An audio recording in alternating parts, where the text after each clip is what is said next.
I am excited for this today.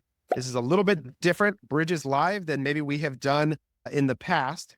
Normally, these conversations have been me doing an interview with a marketing and finance leader or a CEO and finance leader in order to illustrate and discuss what are the topics that we've gone through in Bridges. But today we wanted to stop and try something a little different because we know that this time of year is really unique for us in the e-commerce space. And that's that we are all likely in some form of 2025 planning and setting the expectation for your organization, whether you are a head of marketing, whether you're just trying to get to the media budget, whether you're a CEO or a CFO, is a critically important part of the business planning. I would even be willing to say that as I've reflected on my own journey as a CEO, is that the expectation that I place on the organization often has dramatic impacts on how the organization has the potential to behave. That's really what I think about a plan as. A plan represents the boundaries of actions that all of your people will take inside of your organization. And so you want to be thoughtful about those things being possible. Okay. It is very discouraging to repeatedly fail at goals. As an organization, if you are constantly showing up and your key people every month, despite amounts of effort, are losing, it is a negative. It becomes like a disease and a virus inside of your organization. So understanding what is possible, but also ambitious and challenges people to constantly improve is really the art of great leadership. But one of the ways that we think that we can help, because there is sort of a qualitative version of uniquely understanding your organization and the potential of your business, is for us to provide a point of view, at least in the beginning, on what we think is likely to occur. And when it comes to great planning, we like to say that you must begin with what is likely to occur. It is important to anchor yourself in the reality of your present state, and then to begin to wrestle with what you would like to occur, and then to understand the gap between those 2 points. Strategy to me is really just that. It's the bridge between what is likely to occur and what you would like to occur. And so if you as a business owner know that next year I want to do $5 million in EBITDA, it is important to understand, if you were to run a disciplined model and an exercise of, if nothing changed, if your business continued as is, if the future was like the past, what is actually likely to occur? And then in the best case scenario, that likely outcome actually is producing the one that you would like to occur. And then that's the easiest of all the scenarios, but it's also the least likely to occur. Often there's some gap between the present reality and the desired state. And then you need to begin to solve for the problems. You need to begin to understand the inputs that affect the output of revenue. And this is where we must avoid the temptation to simply say, oh, well, I'll just change the numbers in a spreadsheet. I'll just make my revenue expectation bigger because it's what I want. This is what I watch a lot of people do, is that their forecasting is actually an expression of desire more than it's an expression of any sort of data exercise. And this is really damaging for companies as we go. So today, what I'm going to give you a live process of is basically a system that we have spent a decade really building, which is what we call the PROPHIT System at CTC. PROPHIT. It's a clever pun that combines the word profit, as in prophetic, the ability to predict and provide insight into the future. And of course, the thing we're all after, profit, a financial measure of the success of your business. And the idea is that we wanted to create a system that could help brands produce predictable, profitable growth.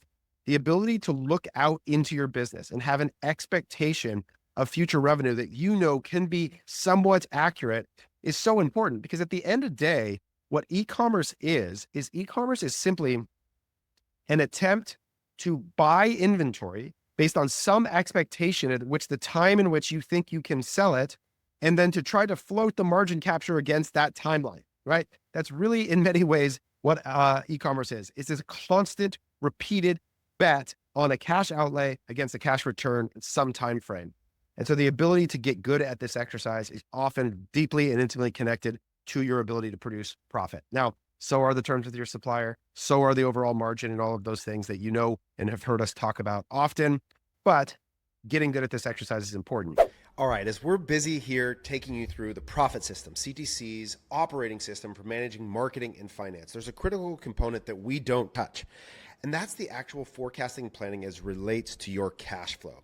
perhaps the most important part of this whole process. And that's why we have partnered with Finaloop to bring you a solution, because I know how critical this is and I wouldn't want it to be excluded from the way you think about planning next year. So I'm going to show you just how cool Finaloop is and how much they can help you with this cash flow forecasting to sync and really tie in that third leg of this stool of building a true operating system for e-commerce.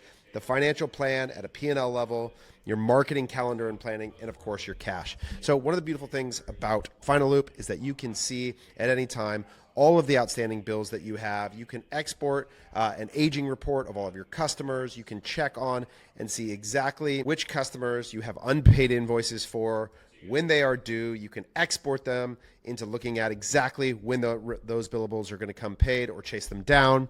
You can also obviously track all of your cash flow in terms of total growth, as well as trends on a more consistent basis, divided up by operating activities, investing activities, financing, etc. And then you can look at your individual cash flow, break it down by month, and there's really cool features they've built, which allows you to export into a Google Sheet and get an automated output of a 13-week cash flow forecast, including all of the billables and suppliers and people that you have paid in Finaloop and recognized and ready, so that you can start to pull in your starting cash as well as your revenue expectations. And this is where you can integrate directly with the CTC planning process to get to the revenue expectations. Then you can go through, understand all the people that you have payables due to, get this into really the core operating document of an e-commerce brand, which is that 13-week cash flow. It's tab 1 on my browser as an agency and as a brand, and it should be for you as well. This is truly what you want to see grow, is the bank account. So the more that you can build a system that ultimately lends to this document right here, a 13-week cash flow forecast, the better you're going to be, the more effective you're going to be as an operator. So Finaloop is our preferred partner for doing that. They've built real-time accounting that is so essential to helping you get more clarity around the financial realities of your business. So check them out today, finaloop.com. So the profit system, to me, combines two things. When we think about an operating system for e-commerce, it has to bring to bear two really important parts of your organization. Number one is a financial plan. The financial plan lives in a spreadsheet. This is an output of a P&L expectation, a profit and loss statement, an income statement that shows you total expected revenues, total expected costs, total expected profit of the organization on a monthly or yearly, monthly, and even daily basis. And that is the beginning of a financial plan. That's measured in terms that your finance department would use. But that by itself is wholly insufficient, because the actual levers of the generation of that revenue come out of a different department. They come out of the marketing department. And so the second part of the profit system is a marketing plan. And this is where I think what we've created is really, truly unique in our space. It's the intimate connection between the marketing calendar and the financial plan, in so much that the actions in each space affect the other. And this is where what I see inside of most organizations is these things exist independent of one another, because the people responsible for each exercise don't totally understand exactly how the other behaves. So oftentimes you'll get a finance department that's asked to provide a forecast of the business without understanding exactly where the business might be in relation to its marginal frontier. They may not have clear view into the trends of efficiency in your core media spend channels, or they don't know the exact planned dates of promotions and campaign launches and PR moments and influencer activations. And so their ability to peg which month that big peak is going to come in is actually entirely dependent on somebody else giving them that information and providing a point of view. So when we built this system, we wanted to bring those things together. And so what I'm going to show you today is how our planning process actually brings to life both a marketing calendar and the qualitative portion of your planning with that financial plan. So today, what we're going to do is we're going to go through a demo. That demo is going to be inside of our data platform, Statless, that's going to show you how we will actually do, and our teams are currently engaging in planning for 2025. And what are the inputs that we would go after? And my hope is for two things for you today. One is that whether you work with CTC or not, what I want you to focus on in this demo is I want you to think, you can explore the tool and the exact exercise, but what I want you to really think about is the inputs. What are the inputs of a model, and how could you get a point of view in your business about these inputs and how they relate to one another? I want us to think in this modeling exercise far less about the output. The output is less important to me than the clarity of the inputs. So that is the way that all of you are going to be able to take away something and action it for your business, is to understand how you could think about the inputs that inform your 2025 plan and how you could create clarity of them and how they relate to one another. The second is for those of you that are considering finding and using a partner like CTC, and specifically to help you with this exercise and to understand what you would get if you were to work with us to build a 2025 plan for you. And one of the beautiful things about the PROPHIT system that we've built at CTC is that I don't care if you have an agency currently in place. I don't care if you have an internal team. We don't need to actually execute against any of this to provide it to you as a point of view. We are happy to help you build a really robust and clear plan and tools of expectation, whether we execute it against the actual plan or not. So just keep that in mind that it's not a necessity that you use CTC to execute the system in order to work with us. And Grant just put in the chat, if you go to prophitsystem.com, you can get access to exploring that for your business individually. But now it is time to go through our demo. One of the beautiful things about CTC is that because we own or have ownership in our own brand, we're able to use real data to give you views into how this exercise in business planning can happen. So I'm going to take you through, let's go to last year, Bamboo Earth. So Bamboo Earth is our skincare brand. You can go to bambooearth.com. You can see exactly we are just north of 8 figures as a business, about $11.5 million this year. We'll end up hopefully somewhere close to around 12 million in revenue. Oh, sorry, I'm looking at 12,823. Let's go back. This year. There we go. So 9 million so far. We'll end somewhere around 10 million this year in pursuit of a little bit more efficiency as we go. So you can see where our individual business is. In transparency, I don't own and operate CTC or Bamboo Earth. I'm not involved on a day-to-day basis. I just get access to the information to share publicly. Dave's been really gracious. You guys know Dave Recook on Twitter. He is the president of our business partners. Me and Josh run and operate that day-to-day. So we get to show you some of this cool information. They've been gracious enough to share how we would do this. So what you're seeing right now is the inside view of Statless. If you go into the settings section, you'll see all of the integrations that feed the database structure here. So we have all of the classic integrations that you might expect from Shopify and Amazon and Facebook and Google and GA4 and Klaviyo and TikTok and Mighty Scout and some manual tracking of influencer spend and our own first-party pixel and lots of other data integrations that allow us, including most recently AppLovin, to allow us to get a view into a client's historic performance over time. And all of our work in this exercise begins in this section here that we call the plan section. This is where we begin with all of our customers to build the financial and operating plan for the organization. So we're going to jump into here. And one of the things that's beautiful about this is it allows you to do scenario planning. So we can build lots of versions of plans over time. You can build an annual budget that never changes. Then you can also build a monthly LE estimate, which is usually what we do. We'll build an annual plan and then we'll reforecast every single month. We'll keep both of those versions in existence so you can track your performance to both at any given time. You can create an aggressive scenario. You can create a conservative cash flow estimate. Oftentimes, there's a great episode that Bridges that I have that's called Bank Board Budget Bonus. And the idea is that every business is often creating variable financial plans relative to different people that they're communicating to in the organization. So this sort of scenario planning becomes really helpful. But for the sake of today, we are going to work on building a 2025 plan. And I'm going to show you exactly how this would work. And we're going to do this live together on this webinar. Our planning system involves 3 core models that generate the expectations of the data. So we have a data science team here at CTC that oddly enough is led by Steve Recook, Dave's brother, who's a data scientist and helps to build all of our models.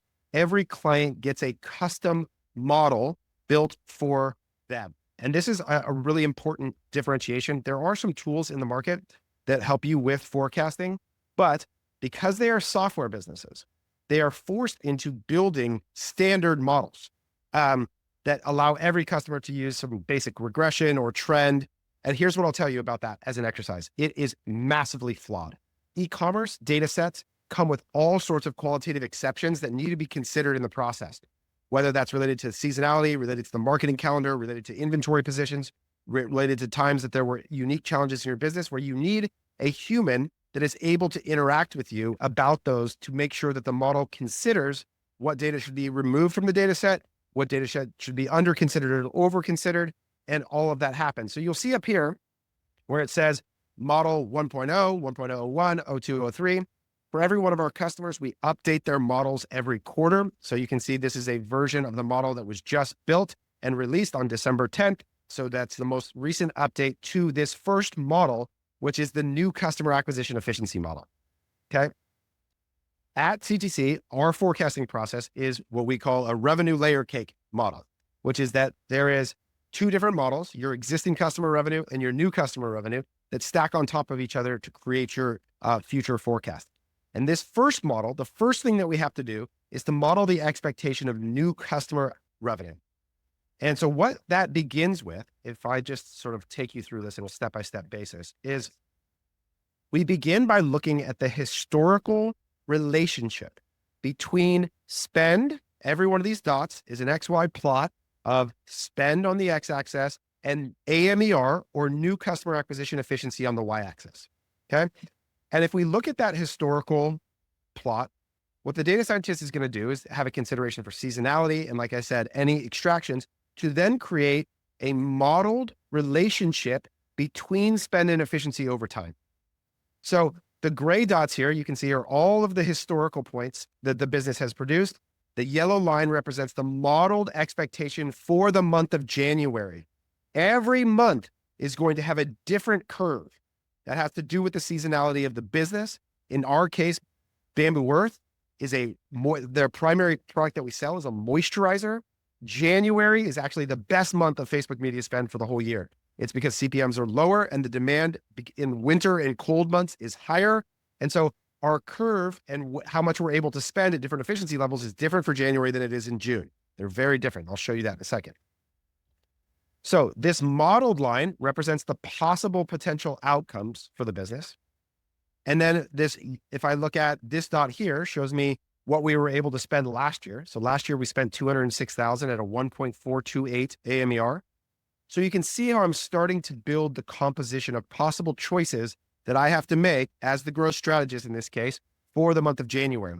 And our job here, if we're going to build a 2025 forecast, is to start by setting the spend and efficiency expectation of every month of the year. I'm not going to do all 12 months for now because I just want to illustrate this, but that would be the task at hand. So let's talk about some of the other data points that we have here in consideration of what my spend and efficiency should be. One, I need to know the cost of my customers on an all-in, what we call cost of delivery basis.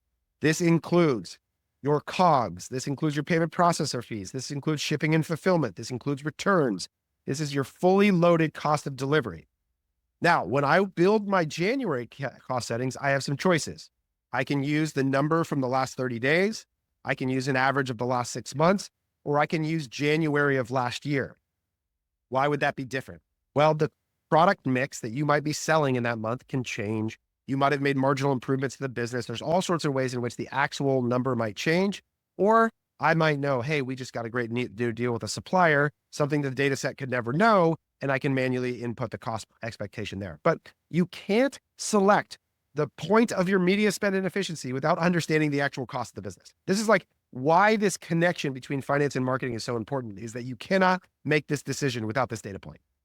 Because the marginal break-even point is different relative to what my actual cost of delivery is. Okay. Other things that I have to understand here. I have to understand both my AOV as well as my LTV. Okay. Why is this important? Because when we go to think about how we want to select the media budget, it's predicated on the business objective that we want. I'm going to talk more about this in a second. But in order to help me with this, because we have every business's LTV, I can look at both the AOV. Again, I can take the same idea. What do I want to use last year? Do I want to use the last 30 days? Do I want to use the last 6 months? What period do I want to use? Up to me to select this or manually override it because I know I have some different impact to AOV. I'm increasing prices 10%, whatever I want to do with this number. I'll often use, in a very seasonal business, I'll often use last year's AOV unless there's some change that I know about. Then this multiplier gives me a factor for LTV change depending on the period of time that I care to use. So LTV, not a very helpful phrase because it references an ambiguous period of time. We'll often talk about a 1-year LTV or a 60-day LTV or a 90-day LTV. For many brands, the best starting point for recommendation in my mind is to look at maximizing the lifetime contribution margin within a year, or if you're a smaller business with less cash consideration and smaller existing customer revenue, I might even go shorter from there. So in this case, if we just pick as an example, a 1-year LTV for this business, now I get the multiplier factor and the LTV as a consideration in my model. Okay. So now I've got my inputs. Over here, we're not going to do anything with this right now, but this allows me to tweak the model if I wanted to outperform or I thought I was going to underperform the model for any reason. This might be because if I know, let's say, I know I'm out of stock on my best 2 SKUs, I can't reasonably expect that my new customer acquisition efficiency in the next month is going to be as good. I might actually reduce the expectation of performance of the model, et cetera. So this is just an ability to edit or tweak the performance. So now that I have this in place, what I'm going to do is I have to make a choice related to my business objective. Here are the choices that exist for you. I could choose to try to maximize contribution margin in month 1. Maximize contribution margin in month 1 of the customer for the customer acquisition efficiency that I have. Now, obviously, this is most likely to recommend to me the lowest amount of spend. You can see that if I wanted to maximize the first month's contribution margin off of my new customers, that's net sales minus ad spend minus cost of delivery. In month 1, that the model would tell me that my budget should be $80,000 and my target should be a 1.8 AMER. You can see that's way up here, very little spend, very high efficiency. Now, that's also not very much revenue. That means my top line revenue on my new customer acquisition would be $141,000. Now, that may or may not be the right thing for my business. If I needed to, let's say, maximize cash flow because I had some pending liability that I needed to pay, that might be the right decision. But in most cases, this is probably too conservative of a view of acquisition. The next most conservative view would be to go to max lifetime contribution margin. So this takes into consideration not just the efficiency on first order, but the efficiency over the lifetime of that customer cohort. So if you acquire 100 customers, they obviously continue to produce value for an additional period of time. So higher volume over a longer period of time will often yield more total contribution, assuming there's not a huge trade-off in efficiency.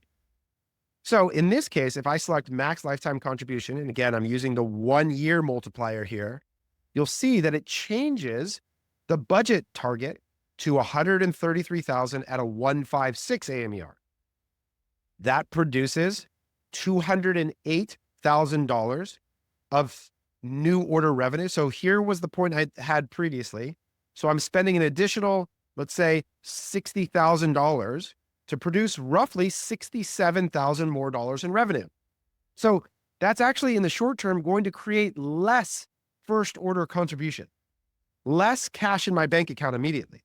This is really important. This is why these trade-offs are so important to understand. But over the lifetime, within 1 year, I will have produced $93,000 or $18,000 more dollars of contribution. Now, this is where I think brands all the time are considering the trade-offs and risks associated with these numbers. Your confidence in the realization of this future margin without anything that would potentially degrade it, you spend money on existing customers without meaning to, your margin profile changes in the future, this would yield the best return on invested capital.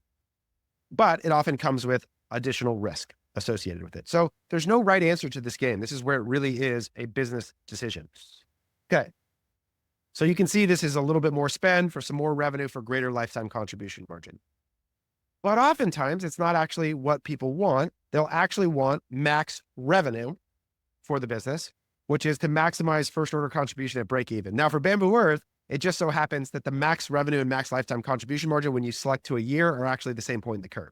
But if I go back and do it this way, let's say max lifetime contribution at a 60-day basis, you'll see that the point on the curve for max lifetime contribution margin actually moves further up this curve than does the other one. And if I go to max revenue, now you'll see it moves more here. In most cases, Bamboo Earth pushes the max lifetime contribution point to the point of break even on first order. So these points tend to be fairly similar. That's not the case for all brands. But this point right here is maximizing first customer revenue without at break even. Now I could change there's a constraint in the model that doesn't allow you to generate negative first order contribution margin. but you could change that if you wanted to see if there are changes in the model to what that illustrates. Okay. The other thing I can do is I can just put in my own expectations. If I said, well, last year I spent 206,000, what if I did that again? So if I spend $200,000, you'll see it's going to suggest a 1.35 on the model. That's going to generate $270,000 in order revenue, but it's going to create negative $26,000 of contribution margin. So I've got a choice to make at that point. Do I want the incremental revenue at a cost to my bottom line? Well, that's up to you to determine in your business and the expectations that you have around growth, et cetera. So you can play with all sorts of individual scenarios here, but for the sake of this exercise, we're going to go to a 1-year LTV for the month of January.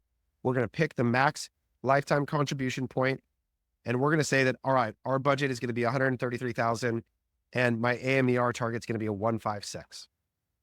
And there I have I've done the first step of this process, which is building my January expectation. So I can easily just apply this to all future months. And you'll see that I've done that ahead of time, is to get to max lifetime contribution and give myself the budget in each of those months to do so. And you'll notice that the spend in each month is a little bit different in the model relative to those expectations. But this is step one. I've now got data point one, which is my new customer media budget. And now I've got to move on to the second part of this model, which is the returning customer revenue. Okay.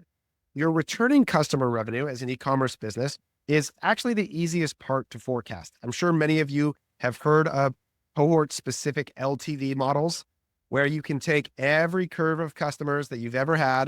Let me just isolate this down for you to show you what this looks like.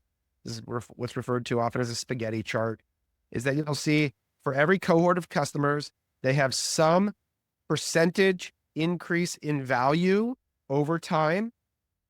You can model those curves. They're going to be off by different periods relative to seasonality moments, right? And when you stack all of these curves up, you can very easily begin to model out the expected future value of your existing customers. Okay. So if we think about the first thing we're doing is getting to a new customer expectation, the second thing we're doing is getting to an existing customer expectation. So right now, Bamboo Earth has a little bit of a challenge. You may have noticed in the beginning that 2014 was actually, or 2024 was down from 2023.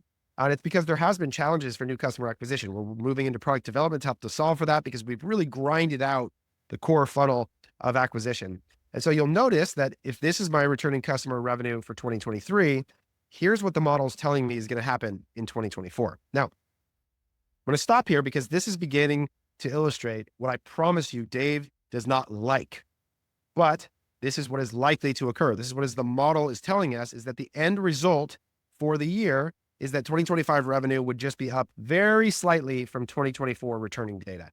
That's what all these gaps and versus times being ahead yields to. Now, I want to talk about another reason why data gets complicated and why this is still a very human process. I know something about Bamboo Earth, that the model itself is very difficult to surface. And when you blend out averages, becomes very challenging. So if you look back at the AOV for returning customers in 2023, you'll notice that it was $90. That's what this column here is showing me. That in 2024, the AOV on returning customers goes way down, but the order volume goes way up. Okay. So what's happening here is that we introduced membership into Bamboo Earth. And what that did was it functionally processes a bunch of low dollar value orders that are the membership renewals. So what that creates for you then is a big change where you have higher order volume at a lower AOV. And you'll see what my model starts doing is it sort of starts middling those averages, where it gives me an $83 AOV against an 81,000 order value business. Now, what do I know? I know that that's not going to be the case, that the AOV is not going to be some average of these two things. So I can actually begin to override this process with what I know as a human. And this is, again, why having a growth strategist can begin to actually apply the qualitative understanding of the business to be much more accurate. And that these are going to be much closer to, let's just say January is going to be $70 in that month. But I'm also going to see this order count rise.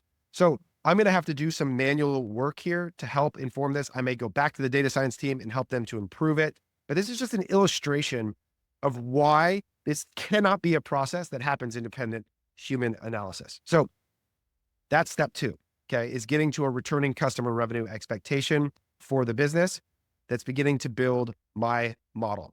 Now you'll see, again, I just built a very quick version of my new customer model. So it actually is showing me that returning customer revenue orders can be down year over year. When I go back and do that on detail, that's where the next step of going, okay, we've got to probably outperform some of these things comes into play. But here's what I want to talk about that is actually the really important part of where our planning exercise goes from here. So after building these first 2 things, what I have now is I have an expectation of my spend, my new customer revenue, my returning customer revenue, and therefore my overall revenue for the month of January. So I have my new customer revenue, my returning customer revenue, and my total revenue. And I have my media budget, right? So I have all of those things for the monthly view for the month of January. But that is actually insufficient to get me to a level of executionary planning that allows my team to go and make things happen. And it's missing some really important data points. And that's what I talked about earlier, the marketing calendar. So the next step that we do in this process is we actually take and we build a historical view of every marketing moment that has occurred for the business. So in this case, I went back and sort of illustrated what this looks like is that last November, we launched a new product, the Bilberry and Snow Mask on November 8th. We ran some key activations for about 8 days. We labeled this as a product launch. We obviously had Black Friday. We had Cyber Weekend. Those moments now become endpoints in a database that when I go to do a product launch in the future, it will reference back to this period for what the effect is on my revenue. We call this the event effect model. So I can go back and look at what happened during this product launch in the past. Did it improve my efficiency of acquisition? Did it increase my existing customer revenue? And you'll see here as an example. In most cases, the primary thing that happens when you launch a new product, say, is that you get an increase in the impact of your existing customer revenue. So when we launched the Bilberry Snow Mask, you'll see that our existing customer revenue expectation for that day was up. And so there's some effect on the daily expectation of expected returning customer revenue when you do something like that. So as then I build out my marketing calendar for 2025 in the month of January, we have a seasonal event that Dave's running called Non-Toxic 90. And then as I go into February, you'll see we have a product relaunch that's starting in February called an exfoliating mask. We have a promotional day. All of those future plans based on the event effect model will actually alter the daily flow of revenue of new and existing customer revenue based on how those effects happened in the past. And this is really where we are beginning to apply some machine learning and qualitative connection between what your marketing plan is and what the impact is on your financial plan. So we'll fill out all of this calendar. We'll save and apply the event effect model relative to where we're at. So we might say that, hey, the expected impact on AMER when running a seasonal event is a 259% improvement of AMER. And if we were to apply this, then when I go into my daily expectation for the month of January, you're going to see that the AMER on the dates when the events are occurring are higher than the AMER expectations on other days. Okay. So this is really important to understand of how that affects us down to a daily revenue expectation. The next thing we also have to get to is the spend and effect model only gives us the budget in total for the month. We now have to actually turn that budget into a channel allocation. So we have an MMM inside of StatList that is built on top of Robin, which is Meta's open source MMM library. I think it is very good. It's as good as any MMM that you're going to find out there. We can also continue to adjust it based on the desired outputs for this individual business to see what the recommended budget is for the month. So I could come in and say, okay, if I wanted to use the marketing mix model for this month, it's going to give me these channel level recommendations for Bamboo Earth, and that sets my channel level allocation. Now, I can go and make adjustments to that. If I said, hey, we're actually going to do an AppLovin test this month, we're going to take 5% of our budget. We're going to allocate it there.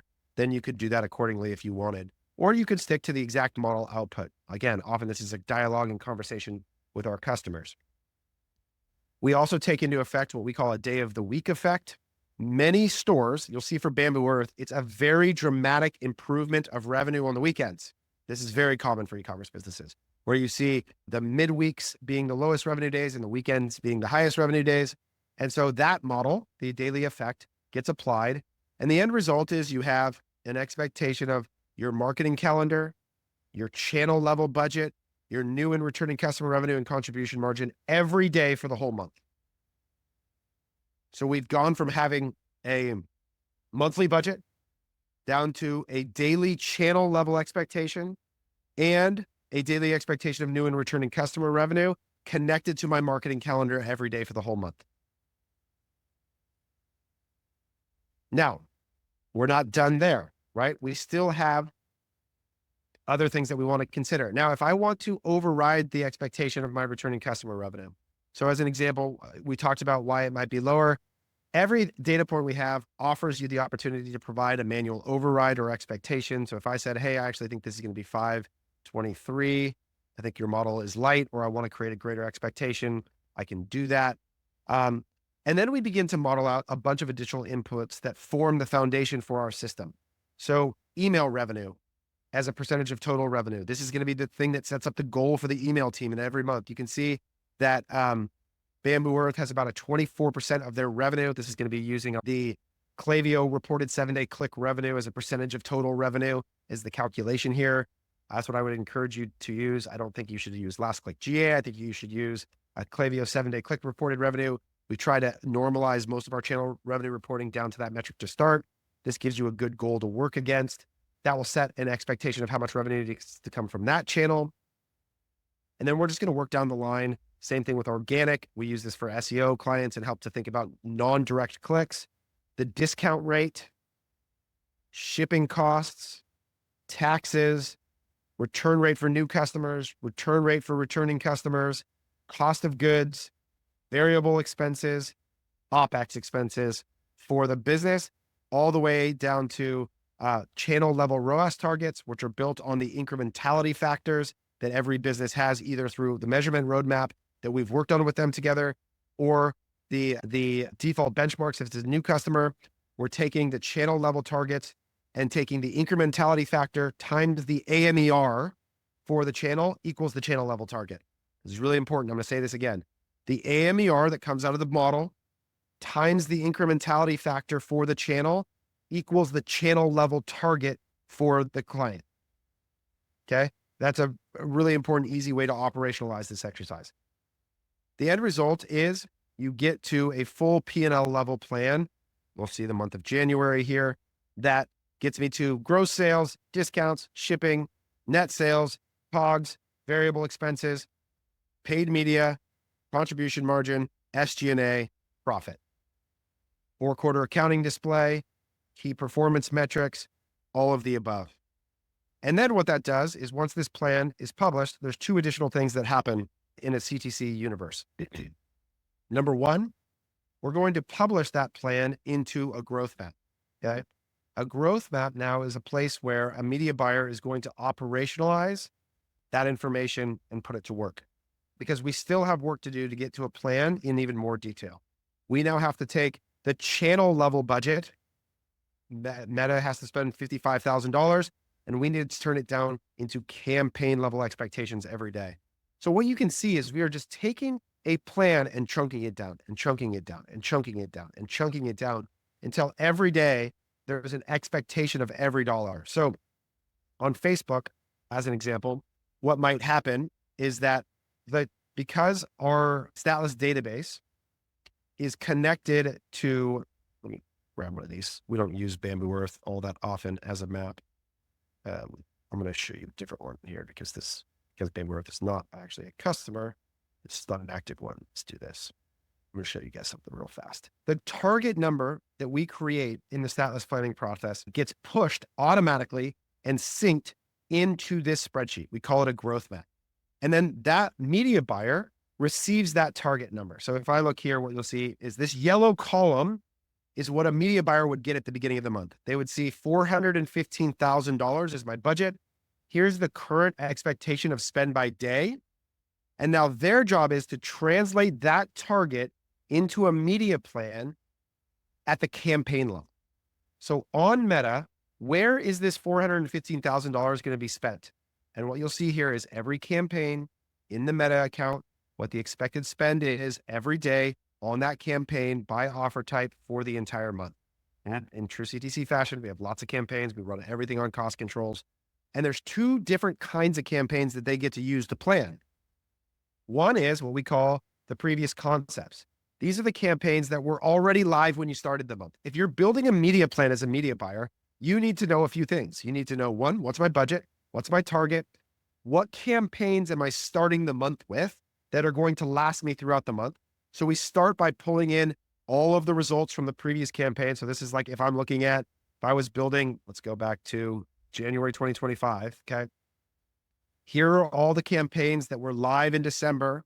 I can choose to say, all right, I'm going to bring with me this leggings campaign.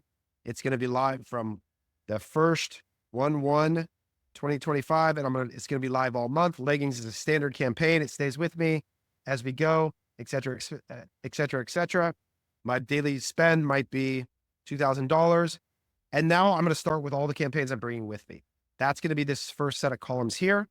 All these are existing campaigns that we started in the month with. You'll see on day one, they were already spending. But inevitably, there's going to be some gap between the campaigns that I already have live and the budget that I want to spend.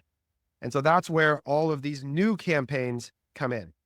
And that comes out of the concept log. This is a creative planning process now where the creative strategist and the media buyer are working together to plan net new campaign launches that are going to help them get to the budget target. And because they know the constraint of what is my media budget, how many campaigns do I already have, how many new things do I need, they can actually build a plan to get to where we're going. Sorry, this is taking a second to load here. There we go. You'll see what a concept log is. So you can see how the financial planning process sets a budget, sets a channel allocation at the growth strategy level. Then a media buyer and a creative strategist can now begin to build a media plan that includes go live dates for every campaign, what the campaign is, who the audience is, what the angle is, what the offer is, the format, the landing page, the copy, and the budget expectation, the bid that's set on every campaign. And then this planned campaign going live on 9/4, looking backwards here, shows up in the media plan tab with an expected budget and spend every day. Now, so the end result here is what you're going to get to is an expectation of performance every single day of the month in every campaign. So if I go back and I look, let's pick a month here where I did a bunch of this. Let's go to, let's go back to that September. Did I do this? Okay. So here you'll see the exact expectation of performance across every metric every day for the month. I can look at this, and just pick an individual day and say, okay, on 9/11, how did we perform relative to expectation, all the way down to the returning and new customer level, all the way down to the channel level of performance. And so what this allows me to do is, as I now have my plan, which you can see I can compare against any one of these plans that I built, any against the scenarios in any period of time. The key here is with any modeling, here's what I want you to understand, is that the only thing I know for sure is that all your numbers are going to be wrong. And the point isn't about being right. It's how close can we get to the expectation by bringing clarity to where I'm wrong so I can fix it. So let's imagine that, let's go back and pretend that it's September 8th and you are a growth strategist working for Bamboo Earth, or you're the team working in Bamboo Earth. Okay. What you would see is something like this. I'm ahead of my contribution margin target by 1%. I'm behind on the top line by 5.6%. And I'm under my ad spend by 30%. So if I'm in charge of this, what this helps me to understand is what kind of problem do I have? And I like to say in e-commerce, there's only three kinds of business or three kinds of problems. There's volume, efficiency, or both. Those are the only two kinds of problems. The both one is the hardest to solve. But in this case, what I can see is, wait a second, I'm ahead on my efficiency target. I'm ahead on contribution margin. I'm underspending the opportunity. And then I can go a layer further and I can get a little clearer. I can say, oh, my returning customer revenue is actually ahead of expectation. I'm beating my AMER target, but I'm just not generating enough new customer revenue. I am actually massively underspending a channel. So if I was running Bamboo Earth, in this case, again, we're not, but I would say, hey, why aren't we spending on Google? We said we were going to spend $3,000. We're way ahead on efficiency. Something is obviously being suffocated here. We need to go fix this problem. Meta, now it's a little bit harder, right? Because we have a both problem. We're not actually ahead of ROAS and we're behind on this channel spend and revenue. But given that I'm ahead of AMER, it becomes very obvious what I need to do. First, is there room to fix the Google problem and get the spend up? I'm way ahead on efficiency. I clearly need to loosen the controls or go after more non-brand here. Step one, solve that problem. Step two, I may push into this scale knowing that I have a little bit of room against AMER and some buffer for my returning customer revenue.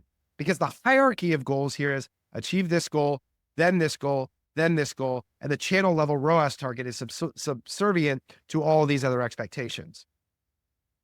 So this, what it does is by building a daily plan that has clarity of expectation, I now know how to exercise and action against the opportunity with clarity as every individual team member.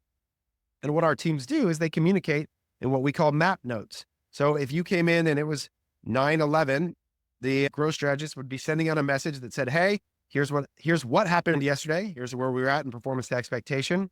Here's anywhere that we missed. So we actually got a bunch of new customer revenue, but we were a little under efficient on that. So we might go take A, B, and C action. So what, now what? Here's what happened. Here's what it means. And here's what we're doing about it. And every day we're tracking that progress, both on a yesterday, as well as a month to date expectation, and going to solve against the plan that we created. So this workflow is a combination of build the plan, get to the details of execution of every individual team member in every channel, track progress to expectation, course correct when you're off course. That's the key to building a great financial plan as you go into the year. Is you need to get a financial plan that you believe in that's rooted in good data. You need to go out and execute against it every day with context of expectation, and you need to constantly course correct. So the other thing that I will do here when I build this 2025 plan is I know for Bamboo Earth, one of the big problems that we have to solve in terms of whether or not this revenue number is ending in an output for the overall annual P&L that excites me, and I promise you 874 is not going to be exciting to them, is now I have to go back and do this harder exercise about, okay, what are we going to improve in the calendar exercise as we go? Now, I know that Dave and I talked this through, and this promotion that they've come up with, this non-toxic 90, is a messaging and invitation to the program that we've had a discussion about what the goal is of how this campaign is going to affect the performance of the business. And we think it's going to do two things when we did this. Let me pull up the quick reference to the dialogue. So it's a bundled set of products that we think is going to improve AOV and allow us to be more aggressive on acquisition. So to illustrate how I might bring that to life is I'm probably going to go in here and say, I actually want a higher budget expectation for new customer AOV in the first days. I also think with some of the new creative that we have, we're actually going to outperform January by 4%. And now I'm going to get to a number, if I go after max revenue or maxing, that allows me to drive a little bit more revenue at the same efficiency to get to a bigger goal in the month of January that's closer to the new order revenue that maybe Dave wants for the month of November. And you have an underpinning of why you believe that's going to occur. Additionally, on the returning customer revenue side, we talked about why the model has limitations to where we're at. And so we might override that with an expectation for where we're going to get for that month. There's lots of other reports that we could use to help build that expectation. And off we go to get to the January level P&L. And we would go through this and do this for every month, make sure their OpEx is pulled in, make sure all the costs are right, et cetera, et cetera. So that's everything that's happening. And you can see that the amount of effort on the front end is a lot to get this right.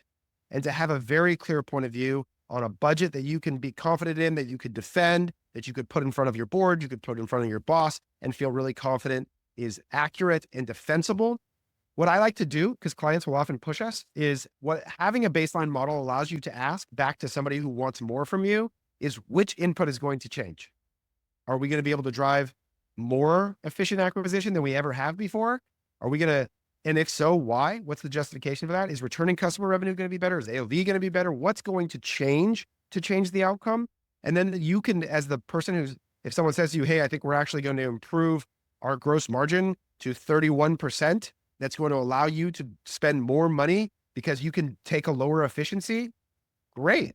Well, now I know that I can drive to 145 and somebody else is responsible for delivering this 31%. And if that happens, the business is going to be successful. So you can get into a dialogue about what is going to change in order to produce the outcome for the business that's going to lead to better results than anything that you've seen in the past. And that's really where the dialogue around great planning can occur, is getting everybody onto the same page of what we need to improve as a business to get better, and having this immediate available tooling where you can instantly see the effects of like, okay, if we were to create 4 points of margin, how much more volume could we get? What would that be worth to us as a business? How important would that factor be? Is really critical to why this exercise is so impactful. All right, I'm going to stop. I know there's a lot there. I hope what you see inside of Statless, there's so many more things that we can do along the way to once we get these plans in place. I want to show you guys something cool here, is that we can actually track. I'll try and do this in a way that, again, I'll just do this more permanently because he's comfortable with me sharing a couple of these things. One of the cool things that this allows us to do in peak moments, once we have these plans in place, is on an intraday read, we're able to see how we're performing on an hourly basis against the plan by hour across every metric.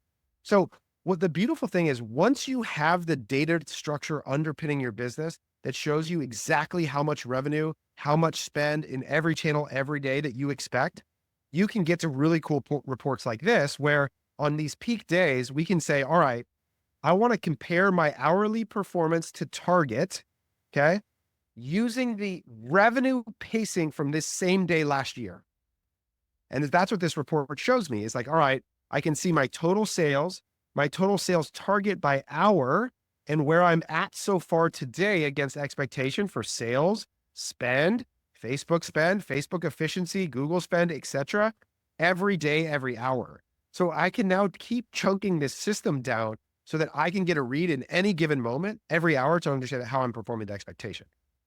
That's the power of the underlying data expectation, so that you can, if you know, and often what this has the most to do with is like Facebook spend pacing.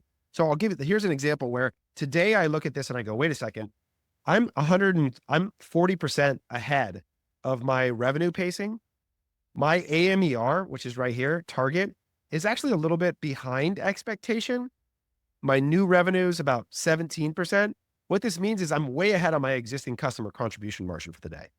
So if I wanted to, I could make a recommendation to go be more aggressive, because this is still a highly profitable AMER. And because I'm getting some boost out of my existing customer revenue, I think there's a real argument that somebody should make a recommendation today to go push harder into these channels of efficiency, given the strength from the other business. So it's the clarity of the information that allows me to action to go and produce the best results. So we have tons of cool reports like this. We can also back this out to a little bit wider view into something we call the calendar report, where one of the most powerful things about Statless is that it allows us, having a plan of expectation of every metric allows me to look at data in the future. So as an example, if I go into a monthly view, I can add this little dot that shows me projection that now says, okay, if I pull up a date range of the 1st through the 31st, I can now look at, okay, based on what has been actual so far in terms of my contribution margin and my revenue, if I were to hit my target for every day for the rest of the month, where would I land at month's end? And I can actually see, and then I also can see what marketing moments I have planned. So the calendar actually shows up here. I can look at what marketing actions occurred in the past to create the revenue. I can see that, oh, okay, that was Cyber Monday. Okay, that was Cyber Monday sale extended. Here is the Chrome launch. Again, you see this little, shows me the events from that day. What Facebook campaigns did I launch on any given day? And so I can look at, all right, for each of these metrics, where am I at relative to expectation? So this is my actual, here's my goal for every day of the month so far. So all of this underpinning enables all this unique reporting that allows me to get to day-to-day execution of a system that is highly effective. So I recognize that for many of you, some of this isn't immediately available. And so the simple version is to start to get an expectation of your business, of a new customer level, of a returning customer level, of a relationship between your spend and your efficiency, to begin to model the basic inputs of this output. And here's what I'll tell you. The good news about forecasting is that it's very hard to actually outperform a basic trend forecast. So if you just rooted yourself in the trend of your spend and efficiency over time, you could get to a starting point in this exercise. If you root yourself in the trend of your returning customer revenue over time, you can get to a basic level of expectation here. And then you can start to chunk it down. You can look at the flow of your revenue by day. You can look at your media spend across channels to start to get to a system that allows you to operate every dollar every day in context of expectation. Every email send, every SMS send, we all have an expectation of every dollar to make sure that we're delivering on that expectation. And that is the key to building a great 2025 plan and how you connect finance and marketing into a shared set of common language around a contribution margin goal that every day you're executing against that has a consideration for all of the costs, the variable expenses, as well as the revenues in your system. So I was 5 minutes late. I'm going till now. I'm going to do some quick Q&A. I'm going to try and respond to some of these for you. So I'll hang out for another 10 minutes here. If you all are good, throw some more Q&A in the chat, and I will begin to see what I can do to answer as many of these as possible. And of course, go to PROPHITSystem.com, fill it out. We'll talk to you about it. Let us show you what we could offer you, where again, I could hand this system to you and your team and you guys can execute it, or we can support in executing against any of it. So whatever is most helpful to you in terms of what role we're playing and just providing you the tooling and the data and the analysis and the point of view on your business, or if we actually are going to take it and help you day to day execute against every dollar. So I'm all right. How would this apply for an online retailer such as Walmart? See it as viable? How dynamic is the model against variable market conditions? Does it plan and forecast account until profit after tax, balance cash flow statements, leads to production time? Okay, Juan, like, man, you're looking for a job. I want you to come work for us because you're basically describing our product roadmap here. So an online retailer is perfectly fine because at the end of the day, you still have a unit cost and a unit sale. Your unit costs and margins are just different, and usually the SKU bases are much larger. But in theory, it's the same principle. This is the same system we use to manage CTT, right? There's a service that we sell. It has some underpinning of cost, and you can track the relationship of those things over time. Market conditions. This is a great question. As you guys know, we publish the DTCCI, which is a consumer confidence index. We also have a large benchmark data set that in cases where an individual business's data is not very predictive of itself, we will often use that as well as keyword volume. And so we're beginning to find other inputs into the models that include macroeconomic factors. Because if there's anything that COVID taught us, it's that maybe the biggest impact on our performance as a business is related to the macro conditions. So we are continuing, that's on the roadmap. And then in terms of everything you're describing, how does this integrate with a balance sheet or a cash flow or inventory systems? Those are all things in integrations we're working on. In the meantime, we love partners like Finaloop, who is a partner in this webinar, who I would say, like, when we think about our role in this, we don't actually think of our role as your accounting platform. We would like our information to be directionally consistent with your accounting platform, but our job isn't to be dollar for dollar right in the way that something like Finaloop is going to allow you to actualize and be specific about getting the accounting side of this right in real time as well. So those things are constantly being reconciled to one another as you go.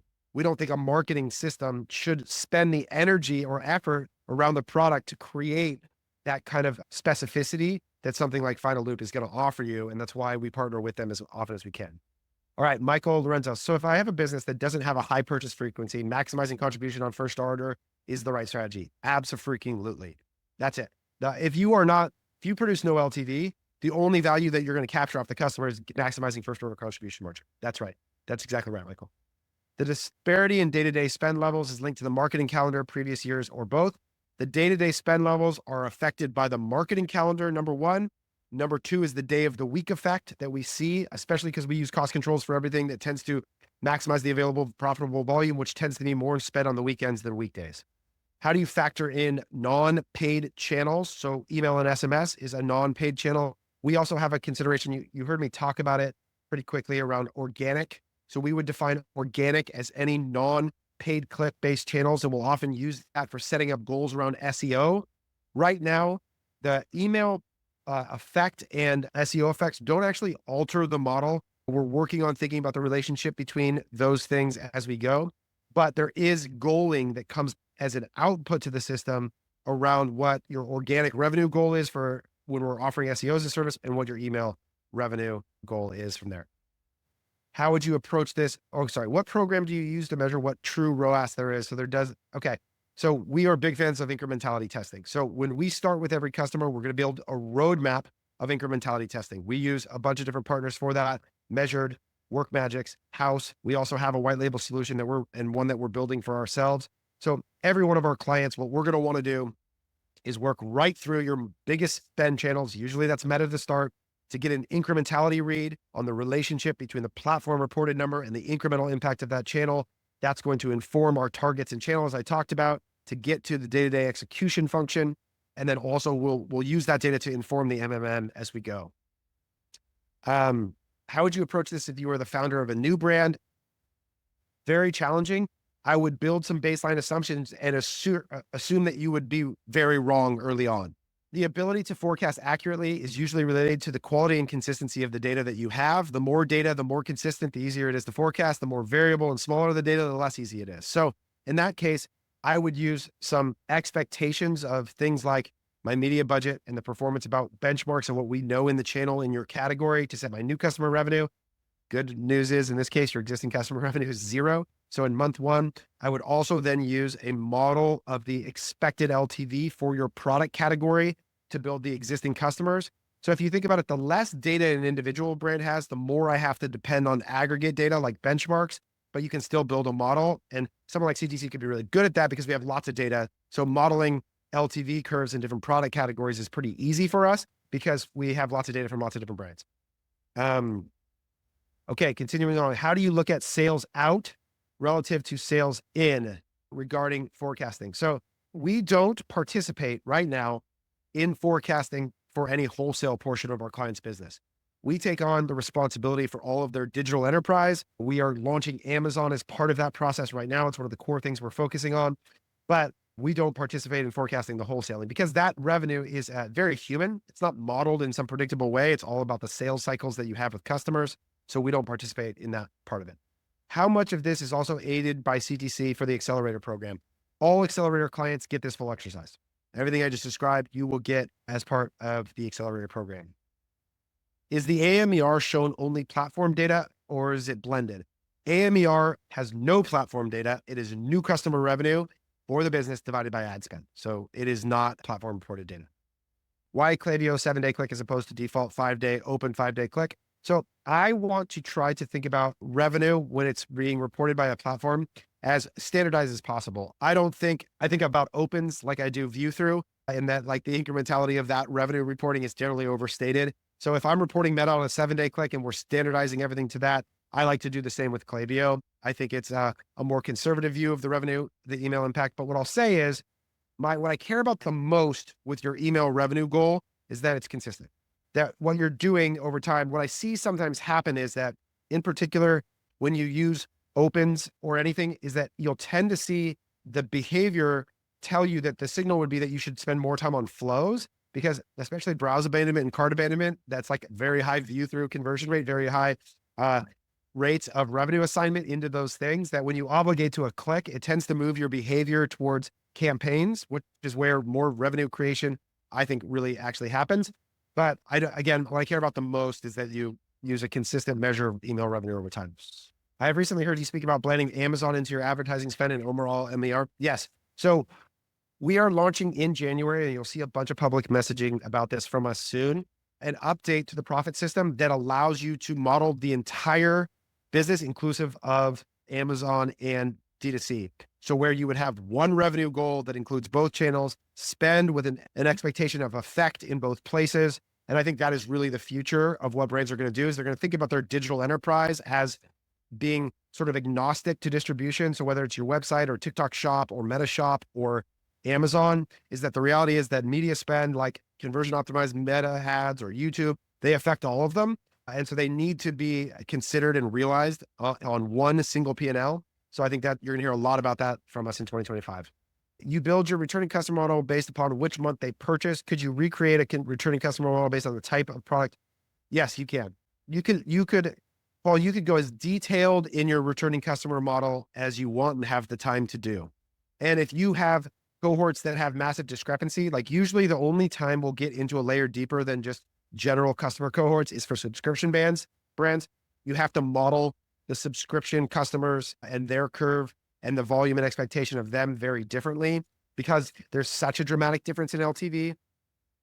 Generally speaking, the distinctions in LTV between products that aren't subscription aren't as dramatic, but it's certainly an exercise that you could really go as far as you want in terms of how detailed you make the modeling on how you do your return customer model for sure.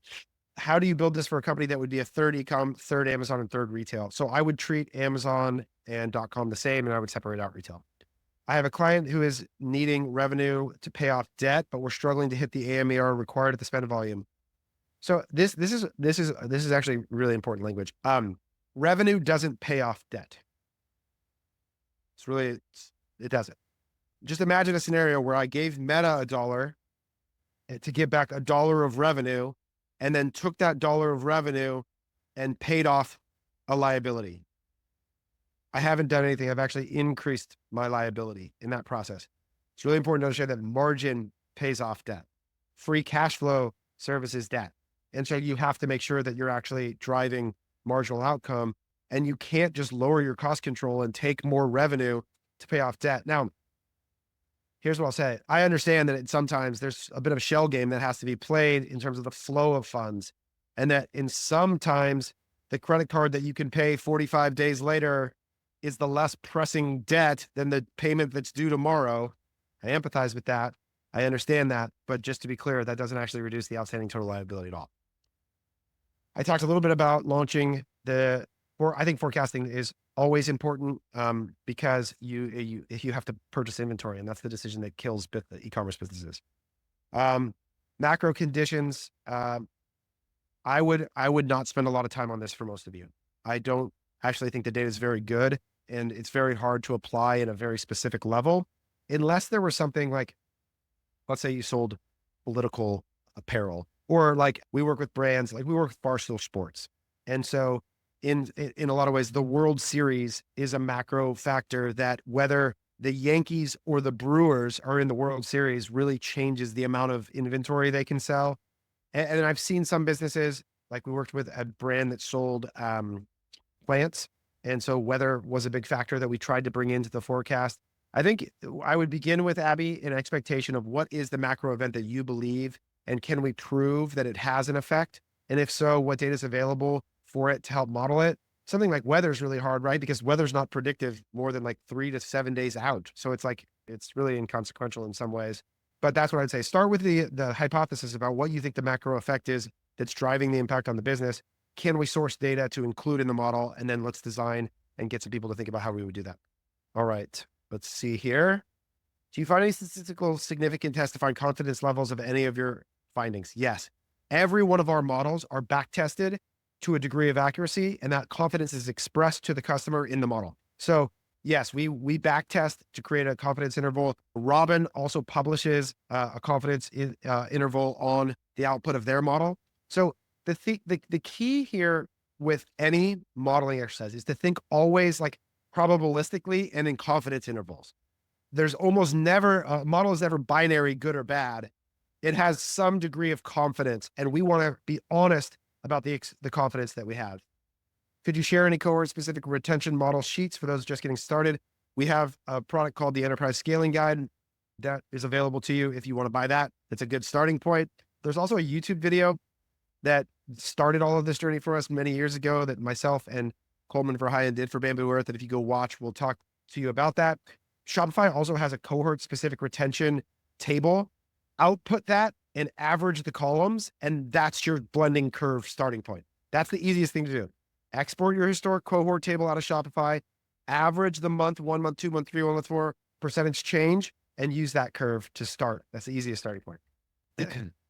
For a business that is seasonal in terms of hot versus cold seasonal workwear, is 1 year LTV the best? Does going longer make sense? Going longer almost never makes sense. Unless, and I'll show you why, is that, let me give you an illustration of this, Manny. For many businesses, for the vast majority of businesses, the average time to purchase for customers is going to be shorter than a year. So here's what I mean. This is an apparel business. And if I look at this right here, is what we call the customer churn calculation table. We do this for every brand, and it shows me the average days between purchases for customers and when they become at risk or churned. So we would define a churned customer in e-commerce as when they reach 80% of the purchases of customers have purchased within that time period. Once they get out beyond that, we consider them churned because they have a very low likelihood of repurchase. You'll see for this brand, if a customer doesn't repurchase within 130 days, the likelihood that they repurchase is very low. And that's true for most businesses. Now, that doesn't mean that no customers ever purchase after beyond that day. It just means that the vast majority, more than 80% or 80% of purchases happen within 130 days between those purchases. That's different for every business, but I've never seen one that's out longer than a year. I never have. All right, 3 more minutes here. Let's keep going. Is there a good way to get access to the growth map or something to help with modeling or tracking a P&L that can be made? Yeah, so anonymous attendee, PROPHITSystem.com. We sell you this system. You don't have to work with CTC on a service level. You can buy the system, the technology, the maps, the tools. You get the team to implement it once for you, and then you're off and running. So yes, you can. What outside of your system is the most important to the success of a business? For example, why do some of your clients fail versus succeed? In most cases, it has very little to do with our system. The reality is, and we have a lot of content about this, I would recommend, Corey, can you drop one of the drawing videos, the most recent one about the genetic attributes of successful e-commerce businesses? Paul, I don't know if you follow our YouTube channel, but I would encourage you to do it. My most recent drawing video talks about what the attributes that I see of highly successful businesses and what they do really well and what is true about them that makes them successful outside of our system. So especially for smaller brands. So now the lowest entry point into our system for the tooling is the enterprise scaling guide. Then I would say admission is going to get you access to a lot of our sheets and tools and systems. And then the global accelerator. That's sort of the buildup is the products that you can buy on a one-off basis, admission, recurring monthly membership into our community where you get access to a lot of stuff, and then global accelerator. That's sort of the buildup for you all. So I appreciate you all. You got nerdy with me today. I believe that great financial planning, connected marketing calendars is the way to become a disciplined, successful e-commerce business. I can't tell you how much people struggle with this and how big of a problem it is in our industry and why we're committing our lives to making it better. So PROPHITSystem.com. We'd love to help you out and see if we can't be useful in making 2025 the year that you walk into your next season feeling more confident than ever that you have a great plan that you could lead your company in. So appreciate everyone. Thanks for coming.